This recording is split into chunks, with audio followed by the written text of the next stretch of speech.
Did you know that nearly 50% of adults have some form of insecure attachment? And almost 20% of people experience something called attachment trauma, which makes it harder to form healthy, loving relationships. These hidden wounds can make love feel like a constant struggle, leaving us trapped in toxic cycles without even realizing it. You might think you're in love, but could it actually be something else? In this video, we'll explore 6 signs that your relationship might not be as healthy as you think. We'll break down the behaviors and patterns that stem from attachment trauma and show you how to recognize them. Plus, we'll share strategies to help you heal, so you can build real, lasting love. Stick around, because understanding these signs could change the way you approach relationships forever. Chapter 1: The Illusion of Love, Mistaking Trauma for Connection. When we talk about love, what comes to mind? For many of us, it's something that should feel nurturing and comforting. However, attachment trauma can cloud our judgment, making us mistake unhealthy relationships for love. This happens when past wounds from childhood or previous relationships impact how we connect with others. People who have experienced attachment trauma often confuse emotional dependency with love.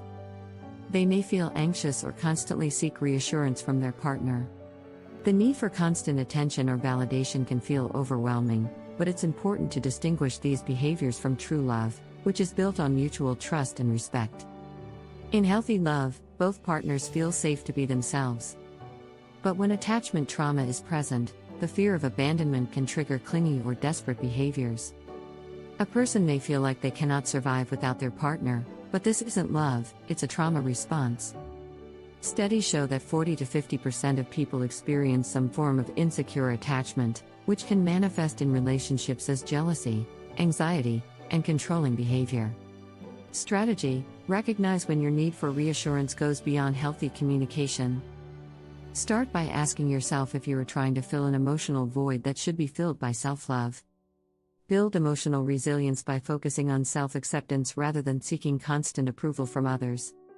One helpful strategy is mindfulness, taking a moment to check in with yourself and your feelings before reacting to your partner's actions.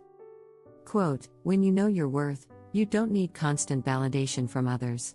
Chapter 2: Chasing Validation. When love feels like a constant chase. Ever found yourself chasing after love, only to feel like you're constantly running after something that's just out of reach? This can be a result of attachment trauma, where people may base their self-worth on external validation, including their partner's affection. It might seem like love at first glance, but the truth is that constantly chasing after validation can create an unhealthy power imbalance in relationships. When you're seeking validation, you may give up too much of yourself in order to feel loved. You might ignore your own needs, desires, or values just to gain approval. This is a pattern common in people with anxious attachment styles.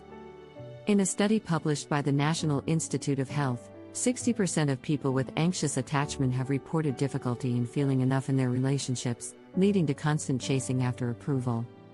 True love, however, doesn't require you to lose yourself.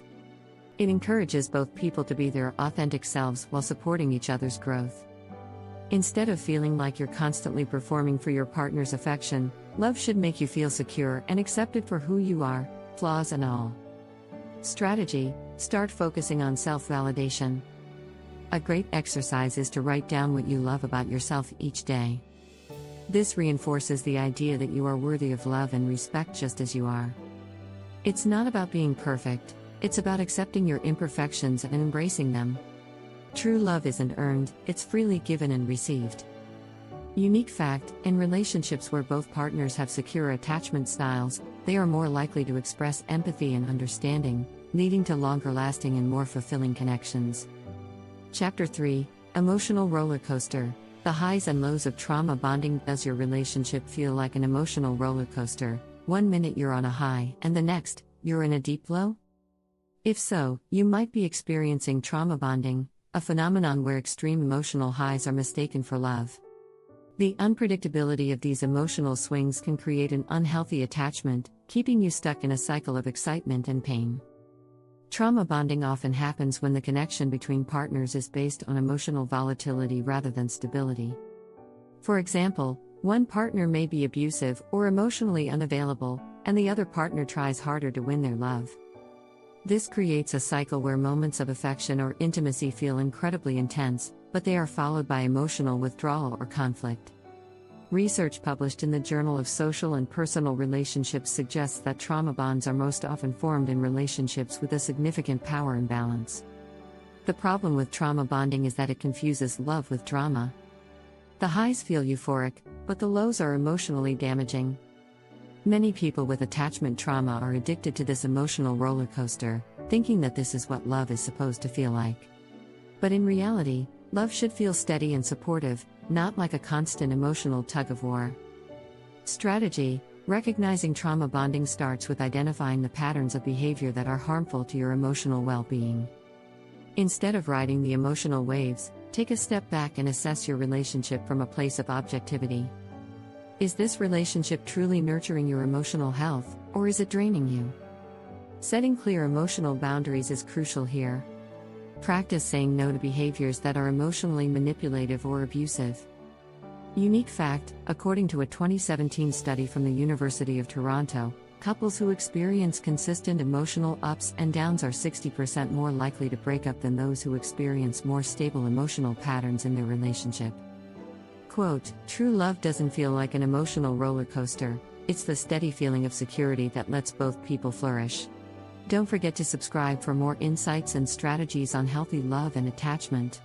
Chapter 4: Fear of Abandonment. The mask of possessiveness. If you've ever found yourself obsessively worried about your partner leaving you, you might be dealing with the fear of abandonment, a key sign of attachment trauma. Often, this fear manifests as possessiveness, feeling the need to control or monitor your partner's every move.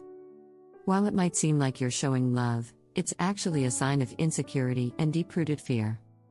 People with attachment trauma tend to view love as something fragile that can easily slip away, and this leads to behavior that can feel suffocating to the other person.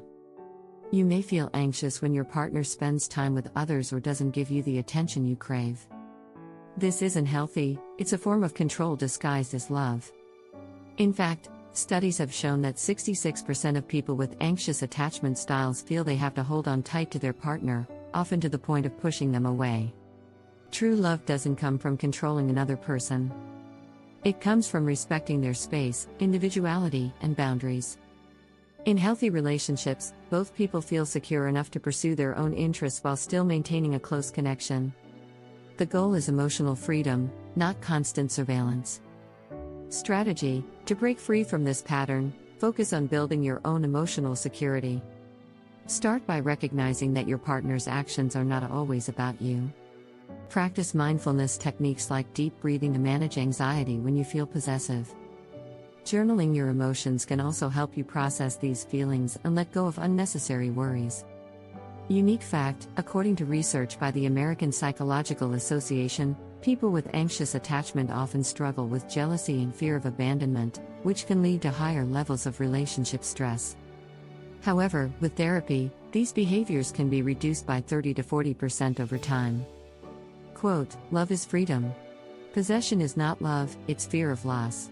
Chapter 5: The Power of Silence. How avoidant attachment distorts communication. Have you ever noticed that your partner pulls away emotionally during difficult conversations or when things get serious? This is often a sign of avoidant attachment, which can create a communication barrier in relationships. People with avoidant attachment styles may shut down, withdraw, or even become distant when emotional discussions arise, leading to misunderstandings.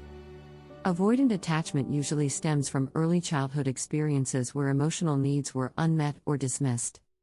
As adults, these individuals struggle with vulnerability and often find it hard to express their feelings. They might confuse love with independence, believing that closeness and emotional sharing are signs of weakness. Research shows that 20 to 25% of adults have an avoidant attachment style, and they tend to push their partners away when things get too emotionally intense. True love thrives on open communication. In healthy relationships, both partners feel comfortable sharing their emotions without fear of judgment or rejection. A relationship where communication is stifled by silence is a sign of an emotional disconnect, not love. Strategy: if you recognize avoidant behavior in yourself or your partner, the first step is to acknowledge it without judgment. Gradually start having small conversations about your feelings, starting with low-stakes topics. As trust builds, you can start sharing more vulnerable thoughts. Avoidance can be reduced by practicing emotional intimacy through simple gestures like eye contact or holding hands during conversations. Therapy is also an effective tool for overcoming avoidant behaviors. Unique fact: a study from the Journal of Personality and Social Psychology found that avoidant individuals experience higher stress levels in intimate relationships and are more likely to end relationships rather than face emotional conflict.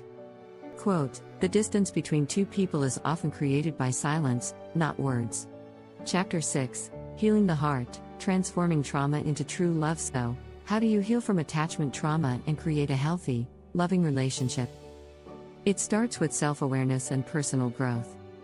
Transforming trauma into true love requires patience, self-compassion, and a commitment to healing. One powerful way to begin this process is through therapy. Cognitive behavioral therapy, CBT, and dialectical behavior therapy, DBT, have proven to be highly effective for people working through attachment issues.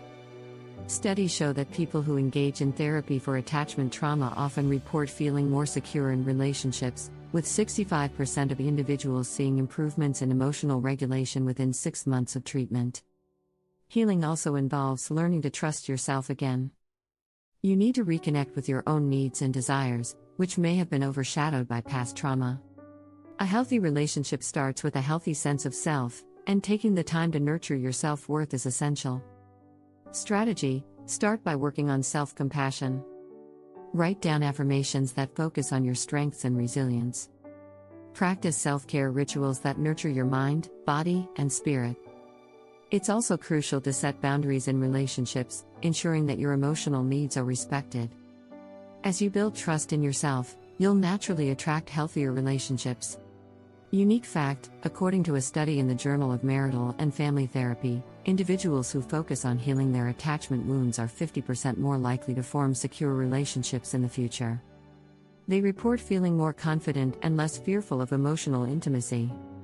Quote, "Healing isn't about changing who you are, it's about learning to love and accept who you've always been."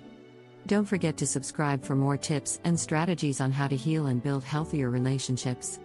These chapters emphasize the importance of recognizing attachment trauma and using actionable strategies to heal and build healthier relationships. By focusing on self-love, emotional resilience, and clear communication, you can transform your relationships into spaces of growth, trust, and true love. Remember, true love isn't possessive, it's not a roller coaster, and it's definitely not about controlling others. It's about partnership, trust, and mutual respect.